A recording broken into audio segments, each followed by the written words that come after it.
Yeah, let's get into strategic partnerships. Where I want to kind of start with strategic partnerships, guys, is if I could go back 14 years and I've done a lot of partnerships, and using the word partnership doesn't have to mean an LLC partnership. This could be an agent that we just work with, just formally, like I'm going to give you guys a couple examples of that later. It could be a JV agreement. I think this community is by far, hands down, the best community when it comes to creating relationships and partnerships, guys, right? But when I'm looking at partnerships, I kind of think of like, what are the top 3 things I'm thinking about in a partnership, right? So before I kind of give you guys my 14 years of wisdom, I want to give you like kind of my top 3.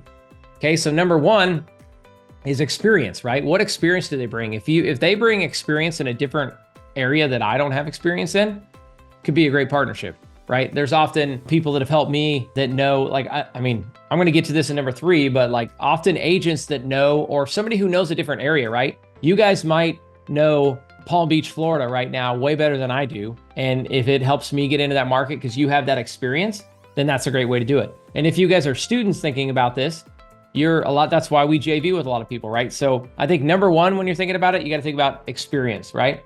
Second thing is the skills. Okay, what are the skills that they're bringing? Is somebody bringing in underwriting skills? And skills could be monetary skills. It could be, is somebody bringing the money? Like you guys know all the classic partnerships is somebody brings the money, somebody brings the sweat equity. But ideally, you want to look for a partner who's going to bring in skills, right? And the third one, which I kind of talked on, is are they local and do they know the market, right? If somebody is local and knows the market, that's probably, guys, honestly, how right now when I'm partnering these days, that's who I'm partnering with, is somebody who really knows their market, somebody who can have either they are the boots on the ground or they know the boots on the ground, so we can do it. And those are, I mean, honestly, guys, that's what's allowing me to be able to invest across the country and what makes this community so cool. And people partner across the country because different people know different markets, right? So those are partnerships I'm always looking to actually grow currently, is people who know their market, have boots on the ground there. And then we could just, whether we're bringing in the capital or we're bringing our direct to seller company to find leads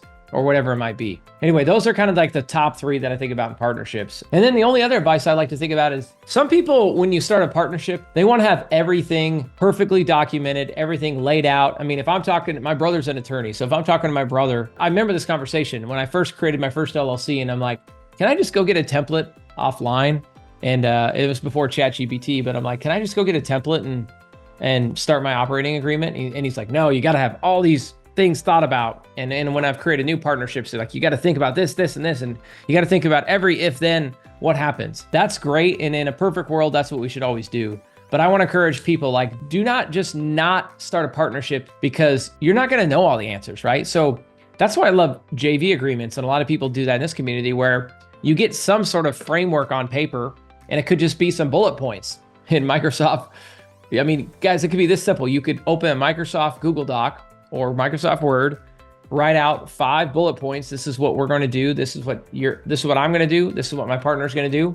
And then sign that in DocuSign and start working together, right? Like, I think sometimes, and I'm careful saying this because this can come back to bite you later. But when you're first starting out, guys, just get started and start working together, and don't feel like you got to have it perfect, right? On the other side of the coin, like when I went and bought a 65 unit apartment deal with a guy that I knew that wanted to bring in the capital, and he was actually going to be a co-signer on the loan. When I did that and we were going to invest $2 to $3 million in this project, well, that's when I went through and we took the time to develop an operating agreement. We created an LLC. We did all those different stuff, right? So if I'm going to go into an investment that big, yes, I'm going to do that. But if I'm just going to go partner with Ken on a deal in Colorado on a single family house flip, we're probably just going to put together a simple 1 to 2 page agreement. I'm probably going to use ChatGPT to help me doctor it up, right? And I'm going to tell ChatGPT, help me. This is what I'm trying to do with Ken. Here's 5 bullet points. Have it spit it out, proofread it, have a meeting with Ken, make sure we're on the same page, and then sign it and start working together, right? That's as simple as you could literally start a JV agreement just like that. So I'm going to pause for a second for questions so far. And also, if there's no questions, I'm going to let Clint chime in to see what other things I missed we wanted to hit on. Also, Clint's going to help me with questions because that's definitely one thing I am not able to do as well as Pace is keep up. I just need a humongous screen, and then I could just have all my questions. Ken's going to have to help me set that up. Cynthia has her hand raised, Casey. You want to go to Cynthia? Go ahead. Is it from early on, Cynthia, or do you have another one? You're on mute if you're on, if you had one. Hi, Casey. Can you hear me now? I got you now. Yep. Okay. I've got another one. It's up in Ohio. It's an agent that I sent her an LOI yesterday, and she really wants to talk about the terms of the LOI.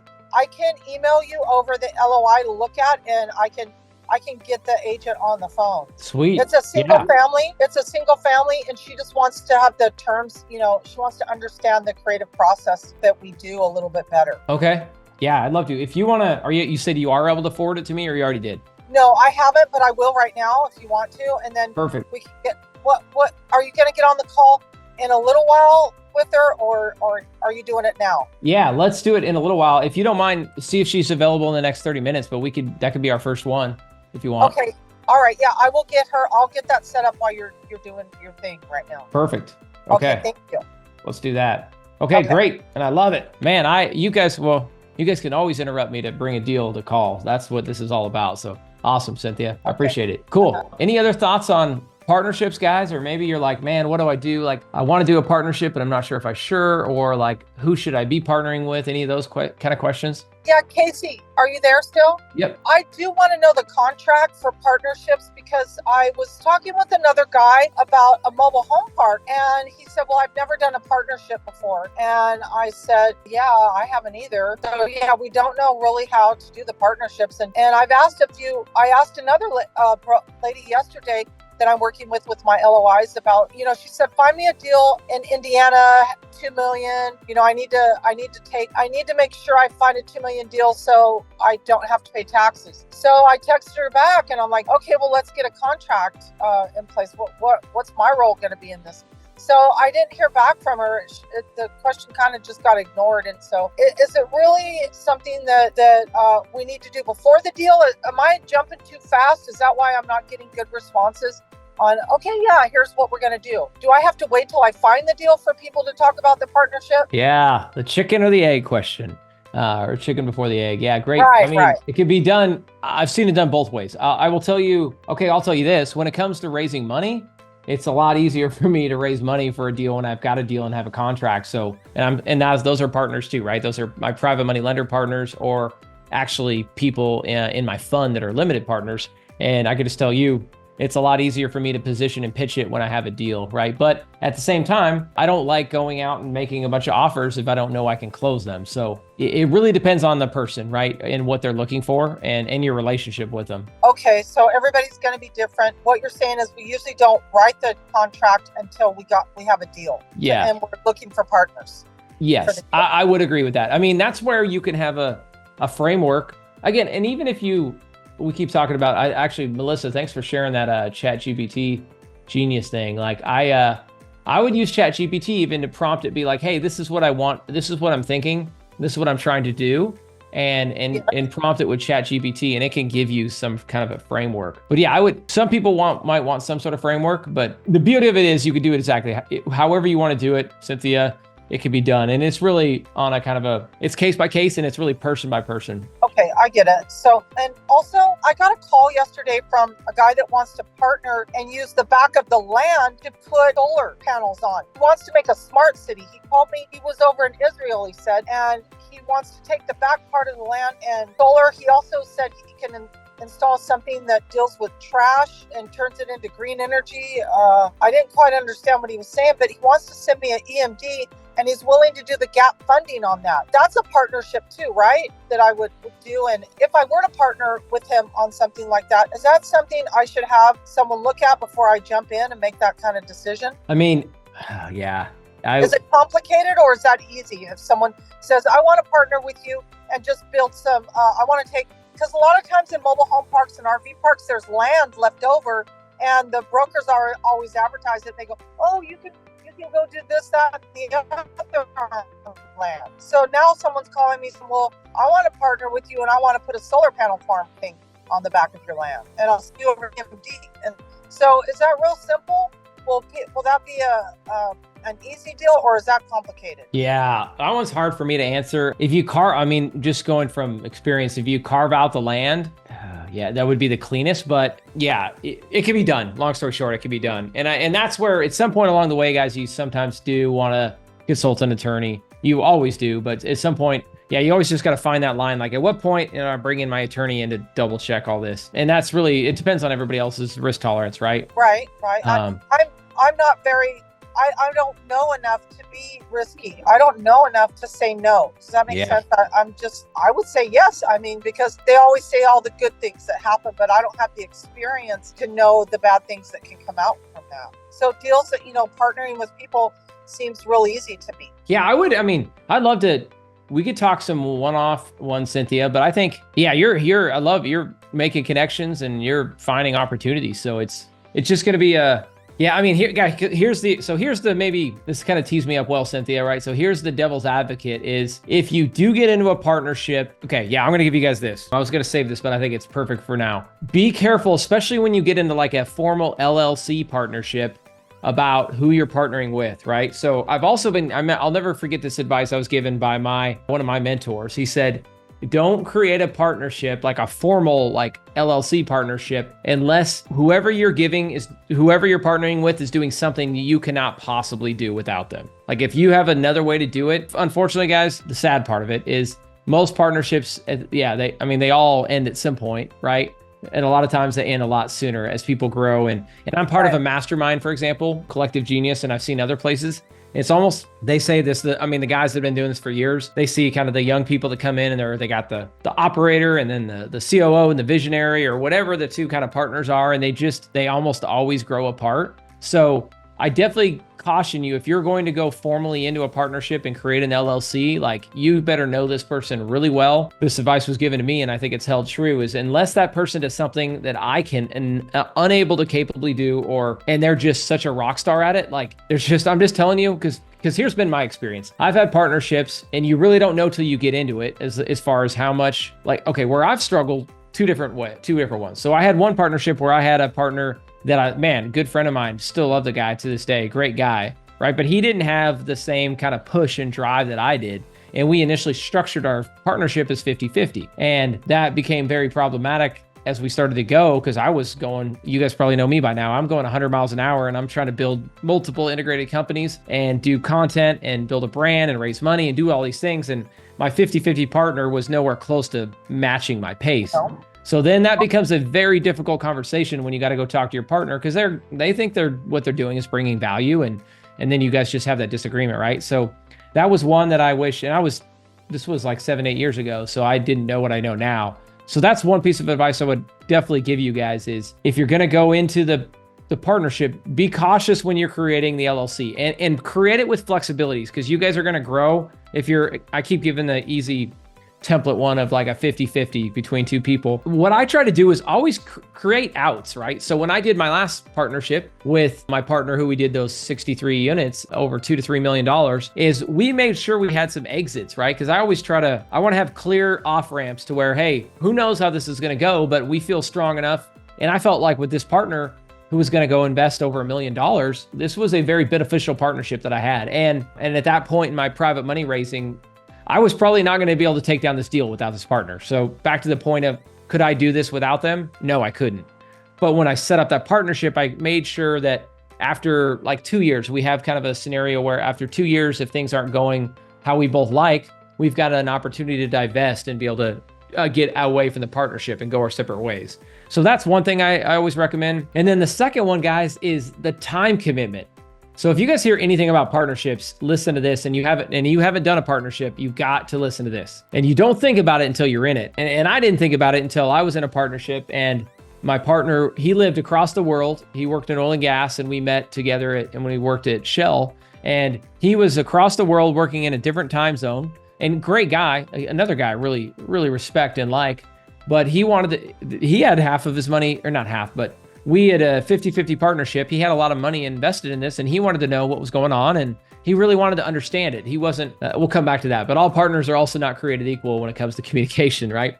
But he wanted to know what was going on, and rightfully so, but it is a commitment, is what I want to tell you guys. Don't underestimate, if you're going to do a partnership, how much time you're going to have to spend communicating with that person and what their expectations are, because what I quickly learned was I was hustling, doing all the operations. I was the sweat equity guy, and he was across the world, and at nighttime. So I'm hustling all day long. I got a family. I got my wife that's frustrated, rightfully so, at night because I'm on the phone at like dinner time or late at night talking to this guy over across the world and getting him updated. And it's just like, and it's hard not to have angst and frustration when you're working that hard and you're spending all your time catching them up. So that's one I want to caution you guys. If you're going into a formal partnership, again, this is different if it's a JV agreement, but if you're going into a formal partnership, consider how much time you're going to have to spend with this person communicating. And as it's just like a marriage, right? You got to communicate. So I caution people. So one other example I'll give you guys is,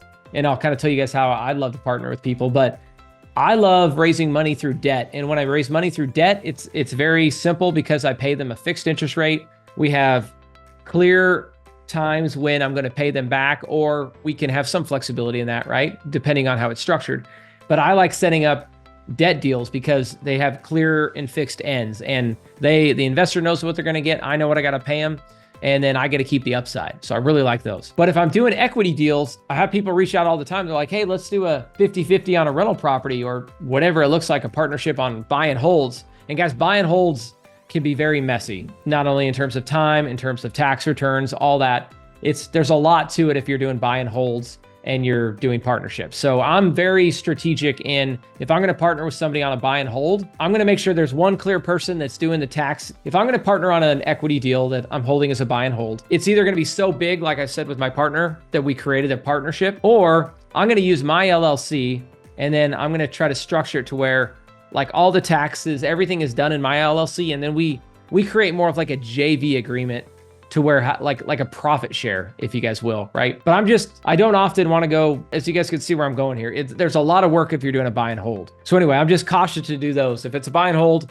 it's got to be a long-term partner, and we're just going to try to simplify it. But when it's debt, guys, those are really good deals. But I'm going to pause. I'm going too long here. What question do you guys have so far on partnerships before we make some calls? Casey, you said with a debt partnership, so that would mean you're calling a capital, someone that can fund your deal. They're going to fund it instead of a partnership where you're not using debt, which means it's owned free and clear and you're partnering with the person. Or can you explain that a little bit? What you mean by the easier part is to use the debt part, the debt method. Yeah, so easy way to explain this, and then this can help explain too. I know a couple of people asked how to partner with me. With my private money lenders, what I do is I actually have a Google sheet, and I can share with any of you guys. Just shoot me an email and I'll get you on our investor list. But we share an inventory sheet that we keep alive, and I keep all my deals, like all my fix and flip deals. And I just say, hey, for example, I have one right now in Grable, Wyoming that we're raising $100,000 for. So what I'm going to do is, this one is actually free and clear, Cynthia. So the house is free and clear. I'm going to fund the down payment and also fund my rehab with that $100,000. And then within our little Google sheet underwriting, I just underwrite the deal and I say, hey, I'm going to use this money for 6 months. We're going to pay 12% annualized. And when we're done, we'll pay all the investor back, right? So that's a really oversimplified way. I'll also do them when second position. I do them all the way. And a lot of people in sub 2 do this, where I'll take over a sub 2 loan and then I'll go fund, maybe that sub 2 seller wants some money up front. So I'll fund the money that they need up front, and then I'll fund my rehab, and then my private money lender or partner, but I would call them more of a lender in this situation. He'll lend $50,000 to do all that, and then we'll go flip the house. And then once we flip it and sell it, we pay back the original loan, the sub 2 loan, and we pay back the investor. Did that answer it? No. Who's the debt? Was that one the one? That's the one you said you're on free and clear. You're putting money in the front to do to pay off the assignment fees, the person that gave it to you, and then he's going to do the money on the back, which is to cover your partner's doing the money on the back to cover the fix and flip expenses. Correct. That's not a debt example, right? Yeah, that would be a debt example. He's just funding, but I'm paying him 12%. So if he lend me $100K, I'm going to pay him 12%. If I kept it for a year, I would pay him back $112,000 after a year, assuming that I sell it in a year. Okay, so your private money lender is the debt. Correct. Yes. Yeah, exactly. Okay. All right. And are they usually at prime +2? Oh, as far as points? No, as far as rate. Oh, yes. Okay, good question. So here's the beauty of it too, guys, is when you're raising money or partnering, that could be a rule of thumb. That's what banks do. But to me, it's really, what is that person looking for and what is the risk of the deal? So we just kind of standardize our stuff. We lend anywhere from 10 to 15% is what we typically pay interest to our private money lenders. We typically don't do points, but so I know a lot of private money lenders do require points because there is a lot of time investment in the front end of it. Okay. Okay. Yeah, good questions, Cynthia. Well, cool. So guys, that's we could go deeper on partnerships. And if you guys have any other questions, feel free to reach out. But yeah, I guess to kind of wrap it up, I want to talk about agent partnerships and do some examples here in a second. But yeah, I mean, the biggest thing, I'll give you guys examples of like what I'm looking for. I'm always looking, the reason I love this weekly Zoom is you guys, these students are always bringing deals that they might be struggling to close. And I always love partnering with people like that are somebody who's in a different market, who knows the deal, or who can actually help maybe be boots on the ground, or maybe they can bring the money. Who knows what they're going to bring to the table, but they can bring something I don't have, right? Because what I have is a really good direct to seller marketing company. I have really good construction teams in Wyoming and Montana, but I don't have this necessarily in Texas or Florida or California, right?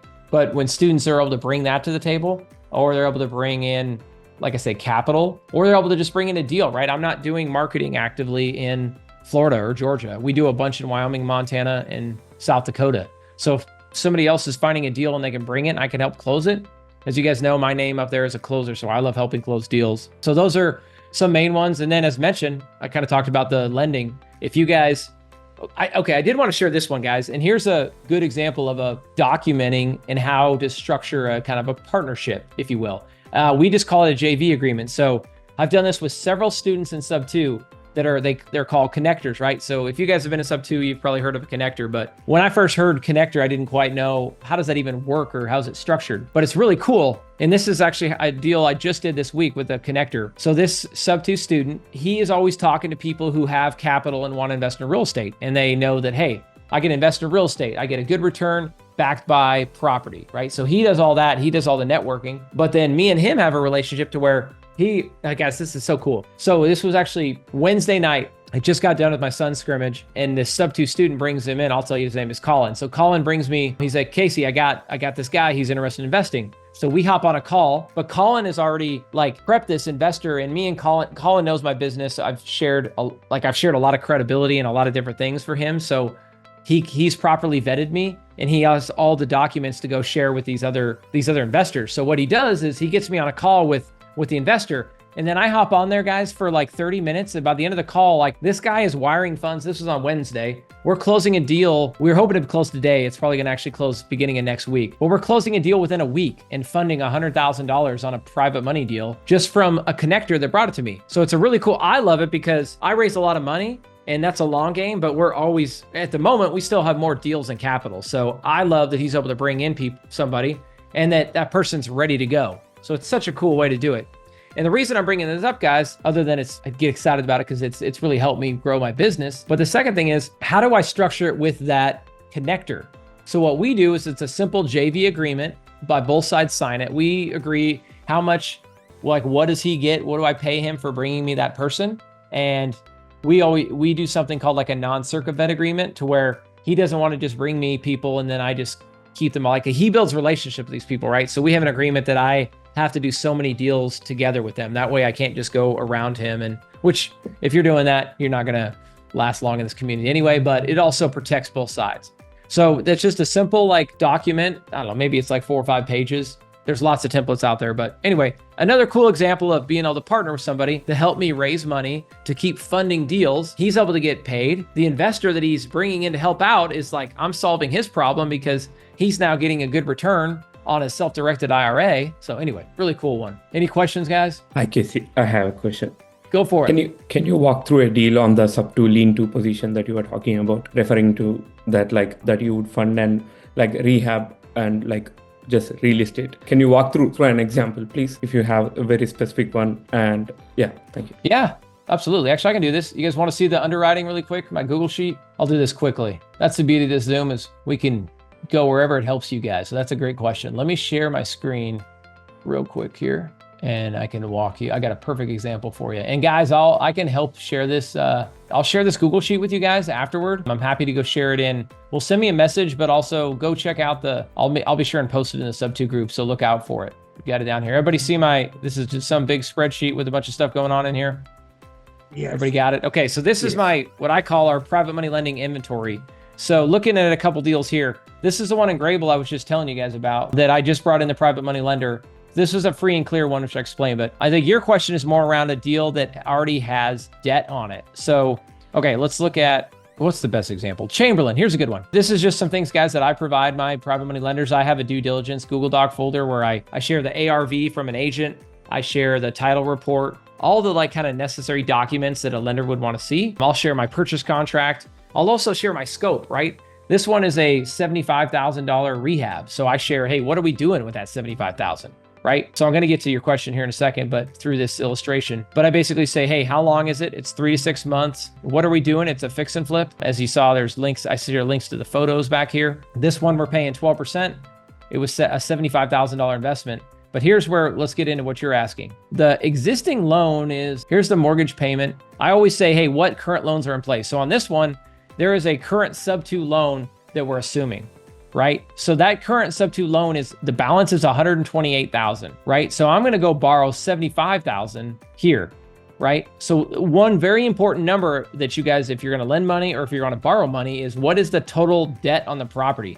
So that's where I calculate this LTV. So if you guys see this, I'm simply adding the total amount of cash. This is what the investor is going to bring, the private money lender. He's going to lend me $75,000. I'm going to add that to the existing debt on the property. So that total, what I do is I divide that by the total ARV. So that's the other thing I haven't mentioned yet, is what is the property worth once I'm all done? That's this number here.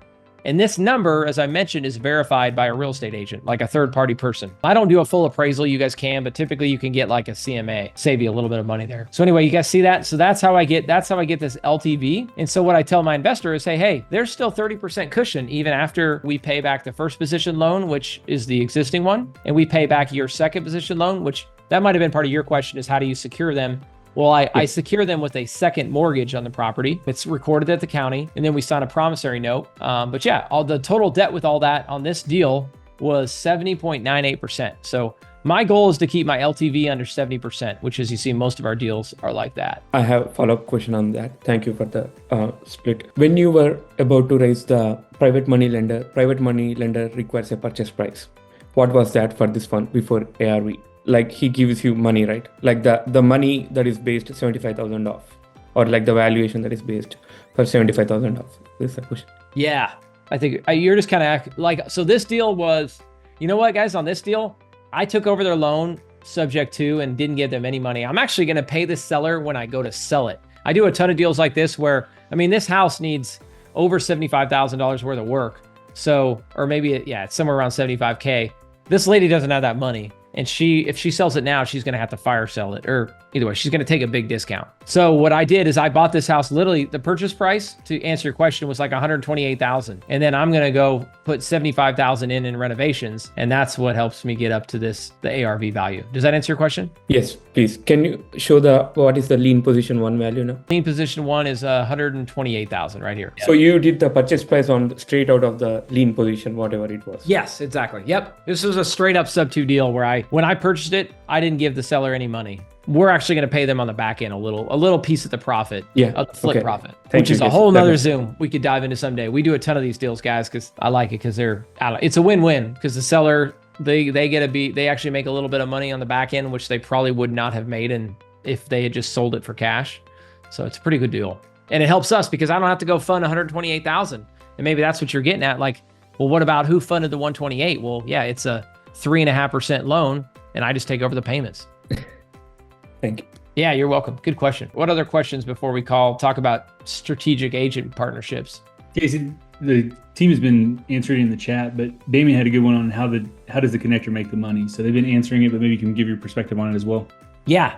So the way I do it, guys, is, okay, well, here's a good way to look at it, and how I think about it is, if you go to a bank or to a hard money lender, you're going to pay, let's say 10 to 15% interest, or like, I forget, it was Cynthia, somebody said earlier, prime plus 2% or whatever it is. It's probably going to be higher with the hard money lender. But when you do that, you're often going to pay points, right? Those points could be for a variety of reasons. It could be covering the administrative cost to go and process a loan. Could be that the lender just wants to make a little bit of extra money and make it worth their while on the front end. That's honestly usually the case, is that one I just mentioned. But the way I look at it is, so if a connector is going to bring me a lender, I cannot give let's say the original person bringing me 100K, I'm not going to pay him any points, but where I'm going to pay my points is to my connector. So that's how my connector gets paid, is I'll give him, for example, a lot of our deals, I'll pay 2%. So on that 100K, he's going to make $2,000 is going to be the fee for him bringing me that person. And essentially the points in this scenario, which are the origination fees, the money on the front end, I'll just pay that connector $2,000 when we close. Then the connector's done, and then I just work with the investor. Well, my connector, it depends on the connector. This particular connector stays involved because I think he does a really good job of like, he doesn't just hand somebody off and then just let them kind of throw them off to the wolves. But that's one way we structure it. But you can also structure it as a profit share or as a partnership. I've had some connectors that are like, hey, I just want to get paid a little piece of the flip when you get done. So that's another way to do it. Good questions. Did I miss any other ones, Clint? I don't think there was any straight questions, but obviously they can still ask in the chat and we can circle back to them. The only thing I was going to do on partnerships before you switched up to the second half of the call, I'm not sure if you remember when we were at Ice Party, and this must have been San Diego, and we got really good firsthand experiences of people in Sub 2 when they partnered with other members in Sub 2. They have an accountability factor that I think is really, really neat. It's such a close, tight-knit community that most people honor their deals, whether they're good or maybe they go bad. So I don't know if you want to share a little bit about that experience and how that relates to people outside of the group. So just more added value from Sub 2. Yeah, good point, guys. It's like, oh man. So when you partner, the part of maybe the bad part of partnerships is some of them go bad. They don't turn out well. But the beauty of Sub 2 is it is such a tight community, and could be a good thing and a bad thing, but I think it's a good thing. Is like, if you're word gets around, right? So the cool thing about Sub 2 is everybody kind of has done deals together, knows what everybody's doing. So it really helps kind of self-vet people. So typically you can check it, just like you would get references, right? You could check with other people in the community. And I just remember what Clint's referencing is we had ran into a lot of people. This is at Bigger Pockets at BPCon, and it was a Sub 2 party. And we just met some people who had bad experiences or they weren't getting paid back. And it's unfortunate, but those people don't last, right? Is the people who do what they say they're going to do continue to be a strong part of this community, and they just make it stronger and stronger to where, and that's what's helped us, right? It's like, I don't know, like when I'll give another example, that same call I had the other night with Colin, the connector, and the other investor, is Colin's able to be like, yeah, this is like my 12th deal I've done with Casey, and he's performed on all of them. And me and Casey chat almost every other day because we're putting more deals together, which is really cool. And but now, just doing what you say you're going to do when you say you're going to do it, which is to me the definition of integrity. When you guys show that, it becomes easier and easier. And I think what the point Clint was making is the beauty of this community is you can kind of self-vet people, and people, I don't know, people don't last a long time in here if they don't show integrity and they don't like to work together, or they're not good partners. But you can really kind of self-vet people. And I think, I don't know, there have been people who've lost money absolutely in Sub 2 in this community partnering with people. Definitely happens. But I would feel more comfortable partnering with somebody or taking that leap of faith with somebody who's in this community just because of what this community stands for at the end of the day. Well, okay, I think and hopefully I answered my question, guys. So a couple people asked what I'm looking for partnerships. And if somebody's watching this video in 3 years, I have my fund, Bighorn Capital Fund. So I'm always looking for accredited investors. And even if people are not accredited, I still want to have a conversation, because maybe we could partner on a deal together, or maybe they could lend on another deal, just me and them one-on-one, right? So anytime somebody can connect me with private money lenders, or if somebody watching this is a private money lender, I would love to look at partnering. So that's one big way. I'm going to talk about agents here in a second. But the third way is people who can bring deals, right? And people who I did want to highlight this today, guys. The No One Left Behind challenge has been so cool. And I'm going to show you a deal that we're about to close today that I'm actually going to hopefully call and close it out. But man, like literally, how awesome is it that Pace and the Sub 2 community created this challenge where I'm on 2 teams of 12 people that are all working together to close deals and get reps and make money together. And that's all based on a little partnership. We just have a little mini 12-person partnership. Does it have an LLC operating agreement and all that stuff I talked about earlier? No, we just have a common goal, and we've kind of outlined, hey, this is, we're actually still in the process. We haven't even figured it all out. Guys, we haven't even figured out how we're going to pay everybody on it, but everybody's in it for the right reasons. And if you have that, you can move forward. So I just think the No One Left Behind challenge is really cool. We're closing deals with other students. So I just wanted to highlight that. If you're another student and you can't close a deal because you don't know how to close a deal, or you never have, or you, whatever the reason might be, I'm happy to partner with people like that. And if I can get access to another market because of a student knows what he's doing there, definitely. Anybody who ever listens to this down the road, please reach out, because I love this community, because people, back to the integrity thing, people that are in this community, more times than not, they do what they say they're going to do. And I don't know.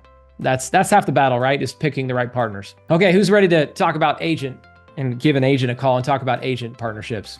Damien's will be in the challenge. Nice job. Yeah, if you guys didn't get in the challenge, make sure you get into the November one. They'll be doing it again. I don't know. I'm excited about my team. This is a month-long one, but I told my team yesterday, I'm like, I'm not planning to stop after a month.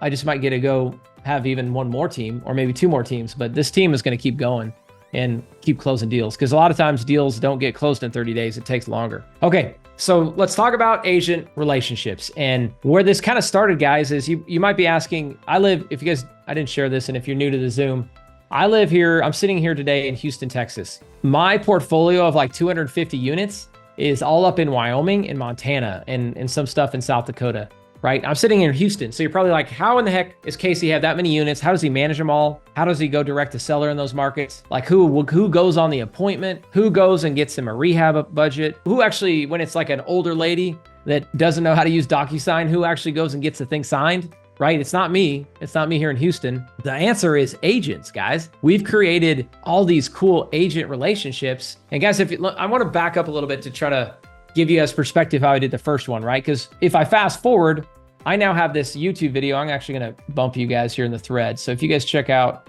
actually, I'll just share it for a second.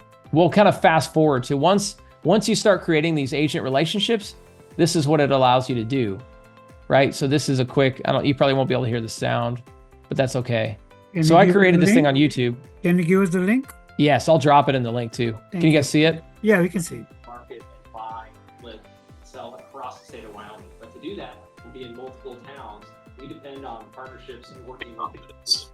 So I don't know if you guys can hear it, but regardless, like this is a little testimonial you guys can go watch later, but it's like 4 agents that I've worked with for a while, and I just took the time when I was in Montana or in Wyoming, and I'm like, hey, I sat down and got a camera and we recorded it, right? I got their feedback. What's it like working with an investor? Because I'll tell you guys this, there's a lot of agents out there that are like, don't work with investors. All they do is waste your time. Has anybody ever had that or had somebody say that? Yeah, sounds like a couple. They don't even reply when you say them that you are an investor. Yeah, they don't even want to, they'll hang up or just say, hey, no, thanks, but no thanks, right?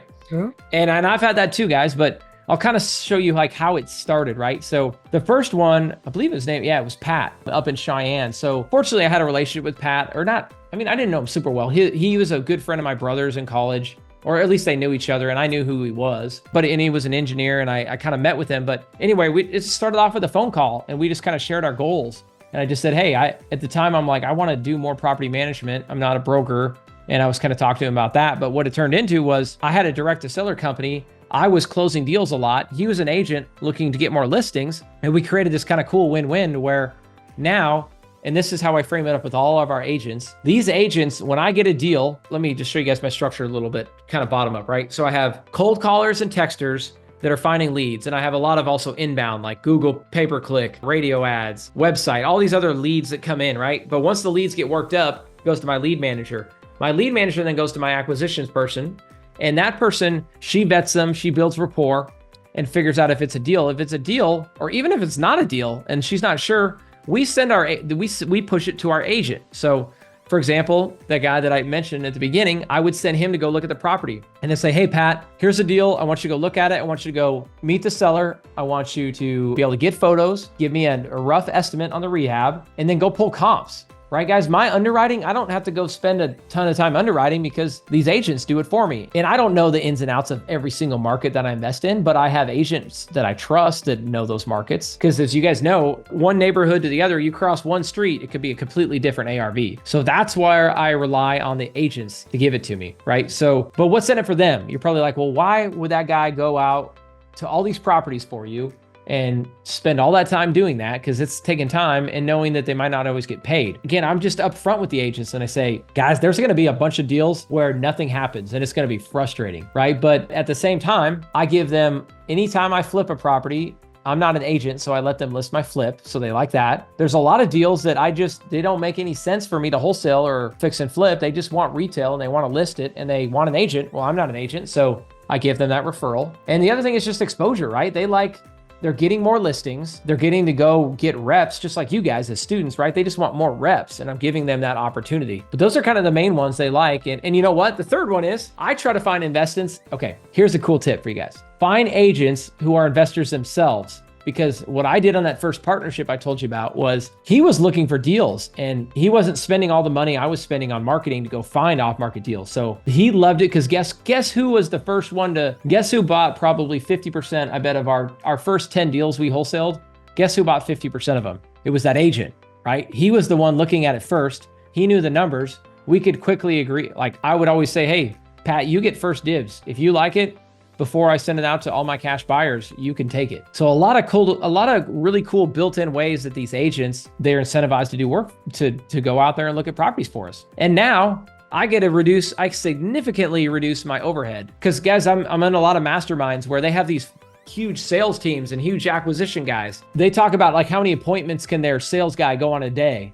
And they typically say 3 to 4 sales appointments in a day. Well, we can do I could do 5 to 10 of them virtually. And then I go call that agent and then I go disperse the agents to go look at all these properties, right? So my overhead stays down. These agents are always 100% commission and they're used to looking for deals. Anyway, it just works out really cool. So guys, any questions on kind of how to work with agents and partnerships?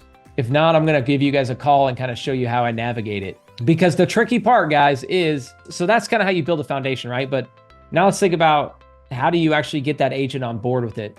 Okay. So guys, what I'm about to do is make a call to an agent. This is one of our newer ones in a newer market. I had the first conversation with him. His name's Cody. It went really well. He's like, yeah, man, I would love to do, I basically just explained this whole concept that I just explained to you guys about, hey, here's how we work with agents. But what I'm worried about is we've been sending them some deals. And the problem is sometimes you might go 6 months before the first deal. And they might spend 6 months of going out and running and looking at properties before they find anything. We literally just had this conversation today on my sales team meeting. And they're like, hey, we should call Cody and just check in with him because we've been sending him a lot of deals. They haven't been working out. So he's spending a bunch of time and not getting paid. So I always like to set expectations on the front end that this could happen. And then B, I just like to touch base with them and let them know. And then C, once you've done this a couple times, I just go refer them to my other agents. I'll be like, hey, if you have any questions, A, go watch this testimonial video with like 5 different guys we work with. And then B, if you want to talk to them, go ask them about their experience and ask them how many listings they've got from me and how many fix and flips they've listed, how many deals they've just got and went that were like people that I couldn't close because it didn't make sense. Oh, and that's the other one, guys. I haven't even talked about novations. We do a ton of novations in our business. When I go to sell a novation, unlike some people, that isn't meant to point fingers, but a lot of people might be agents or they just go and pay a flat fee listing. What I do is I bake it into my novation numbers that I'm going to have to pay an agent, whatever, 5%, 2.5% on each side. But I build that into my deals. So all these agents that go look at all these properties, guess who lists all my novations? Yeah, it's the agents. They're the ones that get it. So that, man, we do more novations than anything. And that's probably the best thing they get paid on. But that is a little bit of there is a learning curve from an agent understanding a novation. So that's a whole nother call. Let me know if you guys want to dive deeper on that. But you got to really understand novations well to be able to explain it to an agent who's never done it. And they got to be able to explain it to their broker so they understand what's happening. But once they understand it, they love it. Because again, it's really no different. And as long as everybody understands what's going on, it works really well. Okay, quick question. So how are you dealing with contractor if the projects is out of state? Ooh, good question, Bernard. Yeah, so I have crews. I've invested a lot of money and a lot of time and resources. I actually have 4 different crews in Wyoming that I move around that are in-house. And it's been one of the biggest game changers in my business. But to your point, if it's somewhere I don't have a crew, guess what I'm gonna do? I'm gonna go try to find a partner in that market. I'm gonna try to find somebody from sub 2, like perfect example. In Rapid City, my last flip we did over there, I sent my crew from Sheridan, but that's like a 5-hour drive. Not very feasible. Can be done, but not feasible. So now I'm like, okay, I need a contractor in Rapid City. So Rapid City, South Dakota. There we go. Ashley was helping me out on this. We're like, Ashley, I need to find a sub 2 student in South Dakota because I need a handyman and I need contractors. So that's exactly how we go manage it. And we go look for referrals. Ooh, yeah. Arian, walk through a novation. Yeah, absolutely. Let me think of the most recent one we could do and talk about it with an agent and how we worked it with the agent. Hey, Casey. Yes. Quick poll. Maybe people can raise their hand if they want to learn about novations as well. I think it's something you've done the past few years. Maybe they can vote on. Yeah. Yeah, there we go. Please, guys, raise your hand if you guys want to talk about novations. You know what? I want to get to some calls, so we may have just found her. Who wants to do novations next week? And I can give you guys some case studies and talk about how we work with agents and structure these. Please. Yes. All right. Cool. Awesome. Well, we learned it from one of the masters. If you guys know who Eric Brewer is, he's one of the best. He does novations. I'm in a mastermind with him. I think this community does it awesome. Pace does it. Everybody. Anyway, we'll do novations next week. It's decided. Look at that. Now this weekend, I don't have to sit down with my team and figure out what to do. You guys brought it to me. Well, let's go ahead and make this call, guys. I think hopefully he's still ready. And then we will come back to Cynthia's seller. Hopefully we didn't lose her. And then I got plenty of other people to call today. But I'm going to call, his name's Cody. So this is just a check-in, right? And you guys are just going to see how I kind of talk through this agent relationship. Hopefully he answers. Good, Cody, how are you? Oh, hold on. Sorry, I had to mute my computer. I'm actually here with a couple students. So anyway, you care if I'm going to put you on speakerphone, if that's cool. We were just talking about, they were actually just curious. They were asking how we work with other different agents as investors. Anyway, I just wanted to kind of quickly touch base, see how things were going. I know we haven't hit on anything in Rock Springs or Green River or Evanston yet, but we're constantly getting stuff in the pipeline. So I just wanted to honestly check in, see if you had any feedback for things we could be doing better, or I don't know. I just always like refining the process until we start closing more deals.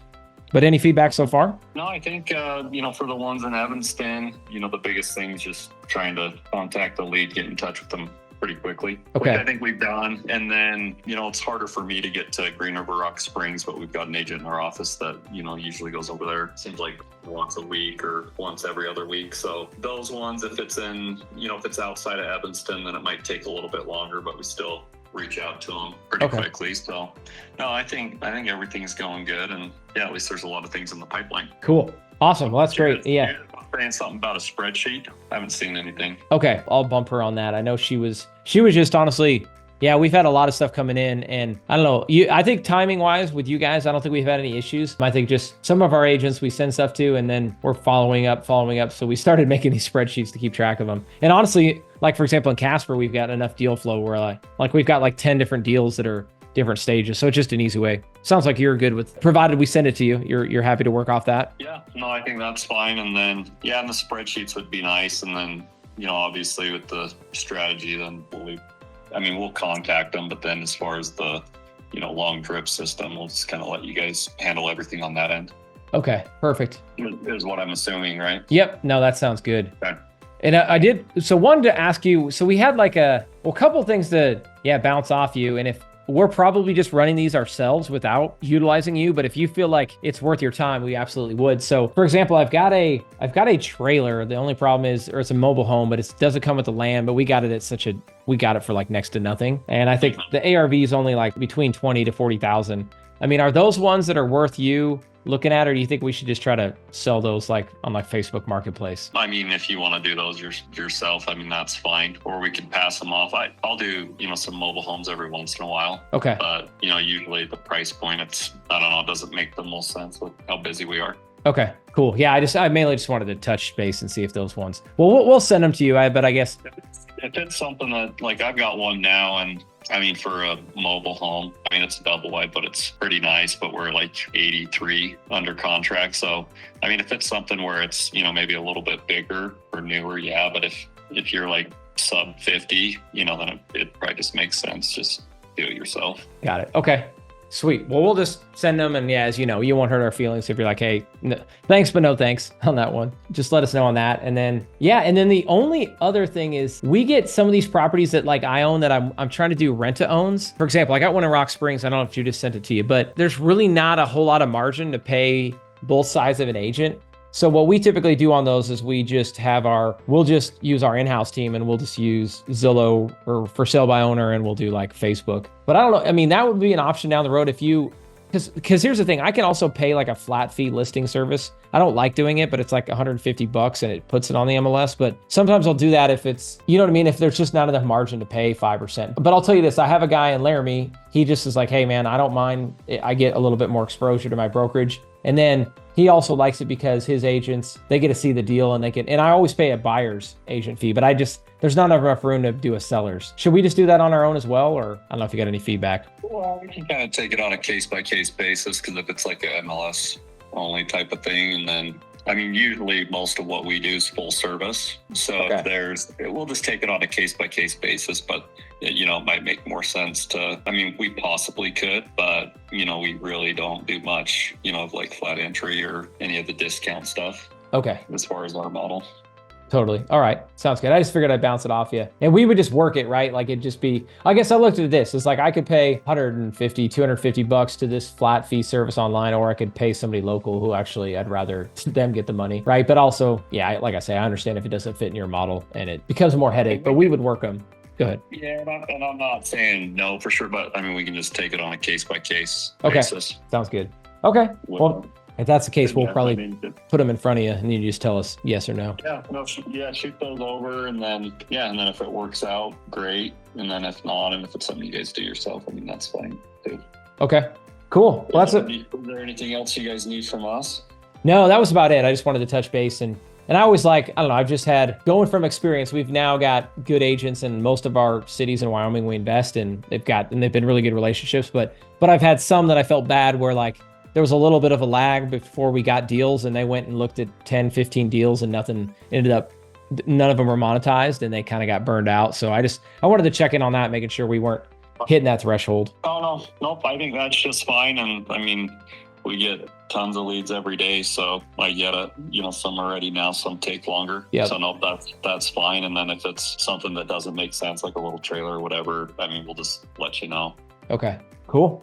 Awesome, Cody. That sounds good with me. Sounds great. Well, appreciate the time. Yeah, you bet. Okay. Let me know if you guys need anything in the meantime. Okay. Talk soon. Thanks, Cody. All right. See you. Bye. Cool. All right, guys. So 7 minutes, just a kind of quick check-in. And that's really part of the relationship building, right? Having good partnerships is just knowing where he's at. He can give me feedback. And the only times I've had regrets in my agent relationship is when I didn't take the time to do that and just understand where they're at. I just hate it because like I remember it bothered me.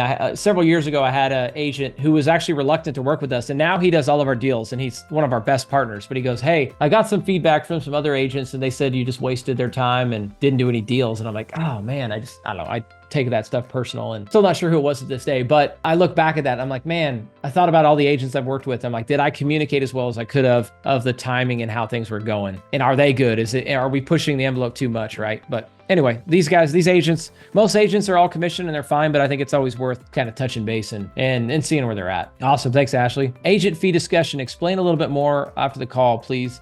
Not paying an agent on selling and buying. Yes. Okay. So Donda, yeah, we'll definitely dive deeper in this in Novations next week. But what I was saying with him is, okay, it's like a wrap, right? I've got a deal where I want to wrap it, and my down payment on my end buyer on my wrap. So if you don't know about wraps and you're new, go listen to last week. We dove deep. But I'm trying to find my end wrap buyer, and I want an agent to bring me a wrap buyer. My down payment from that wrap buyer might only be $5,000 or $10,000. So there's really hardly any money to pay an agent. I mean, I could do it with a private money lender or something, but it can be done, right? But the preference is, the reason why I'm going to get this on the MLS, guys, is, yeah, you're going to get the most exposure, right? There's no better buyer list right now than the MLS. So I want to get all our properties on the MLS so I can get more leads. And then I can say, hey, willing to offer seller finance terms. So what I'm asking him to do is, hey, Cody, I'm going to pay you $150 instead of paying List with Freedom to do a flat fee service. I want to pay you $150 and then help just go upload it to the MLS for me so everybody sees it. And then whoever brings me a buyer, I will pay, like, for example, if it's a really low price house, I might say, hey, I'm willing to do a $3,000 commission to the buyer's agent, right? Hopefully that explains the fee part of it. But I mean, if you guys did know this, every single commission is negotiable and you can do it. You can make it whatever you want. I got a funny one for you guys before we gotta go. We're gonna segue now out of agents and partnerships and start calling some leads, right? So I know I got Cynthia on the line. If anybody else, I'll give you guys a chance to get those ready for me. And then right after that, we're gonna go into, we're gonna start going into the No One Left Behind challenge. Hold on, we just did a wrap lease. Yeah, you bet. Cool. Down to watch the wrap one. Okay. So I was thinking about negotiation, guys. So if you guys are following me on Instagram, yesterday went with my wife and we bought this painting in Round Top, a really cool place in Texas. Not the typical male's favorite place to go to, but women love it because it's like all antiques and furniture and just a really cool experience. But anyway, being a good husband and I work a lot, so I wanted to spend the day with my wife. I still did some work while I was there. But anyway, so yesterday, we're at Round Top and we're trying to decide if we're going to buy this painting. And I'm like, that's way too much money. I don't want that. I can invest that money into our business and make much more than the enjoyment it's going to bring me in my office. But it was really important to my wife. So we talked about it. We're like, okay, let's go get it. So I go back in there and it's listed for $3,600. So way more money than I ever wanted to pay. But again, it wasn't a battle I was going to fight. So my question is, and I thought about actually just putting this on my Instagram, is should I feel guilty going and trying to negotiate a piece of art? And then guys, picture like it's like a farmer's market in a way. It's a bunch of tents and it's all outdoors. It's really cool. But like if I'm buying a $3,600, so I want to like a show of hands. If you guys were going to buy a painting at a farmer's market, would you guys negotiate it? Or would you just pay list price? Yeah, Joe wouldn't. Joe, and then, yeah, negotiate it. John would negotiate it. Negotiate. Okay, good. I think I know my audience and I know what my answer is going to be. But anyway, I kind of looked at myself. Well, first off, I told my wife, I'm like, we just came back together. I'm like, Annie, you can't come inside because A, she hates negotiating and it's awkward. And plus she just ruins the negotiation because she doesn't have posture and she doesn't know how to walk away. So anyway, Indian people always negotiate. That's funny, Bankim. That makes me laugh. So first off, I was like, Annie, I love you, but please, I was like, do you really want to go inside? And she's like, no, or she was kind of on the fence. I'm like, okay, just let me go do this. So anyway, we go inside. I call it, so it's $3,600 and I call the guy. He's not even there. This is how crazy and with the weird setup. He had already went home, but they were like doing the setup and the lady's like, hey, are you looking for Frank? And he's like, he just left. I'm like, oh, dang it. My wife was texting him about buying this painting. She's like, I can help you. I was like, okay, well, let me call him. So I called him and I walked away from that lady, walked outside and I just, anyway, did my whole negotiating thing. I couldn't not go to this fair or this trade show, go to this huge event and not be able to negotiate a little bit. So anyway, we got a better price on it. We got $800 off of it. He immediately, all I did is ask, I'm like, hey, we had a budget of $2,500 today. I just don't know what to do. Because one of my favorite things, guys, from Never Split the Difference is you put the ball in their court like, hey, but how am I supposed to do this? How am I supposed to do this? Like that is one of my favorite lines over and over. If you guys have ever read that book, Never Split the Difference. Well, how am I supposed to do this? So I said, well, man, my budget today was $2,500. My wife really wants this painting. I was like, Frank, how am I supposed to do this? So that was the first thing I said. And immediately Frank goes, you know what? I can do 20%. And like immediately we dropped it like $700. And I kind of kept going. I'm like, yeah, but how am I supposed to do this? I only have $2,500 for this painting. Anyway, we ended up settling on it. We got it for $2,800. So, but I wanted to check with you guys to make sure I knew my answer. I need to ask a less biased community if like I'm too cheap that I have to negotiate something. But sounds like I got your guys' support that you should absolutely negotiate something like that. But anyway, always be closing, right? Anyway, hopefully you guys enjoyed that story, but good segue. Now let's go negotiate with some sellers. So Cynthia, did you email that to me? You can unmute if you want. Yes, she is on standby. I just told her it's going to be a couple minutes. I like it. Everything's negotiable. John, that's right. I learned that at an early age, fortunately. And my kids, unfortunately, my kids understand it as well. So therefore, everything is a fight and a negotiation. You parents can relate to that. Okay, here I see it in Tennessee, I'm guessing. Yeah, on Sunbelt. Okay, there's the house. You know what? I'm just going to share my screen, guys. And Cynthia, feel free. Oh, I can unmute. You might be muted, but feel free. I'm gonna share this with everybody, then give them a call.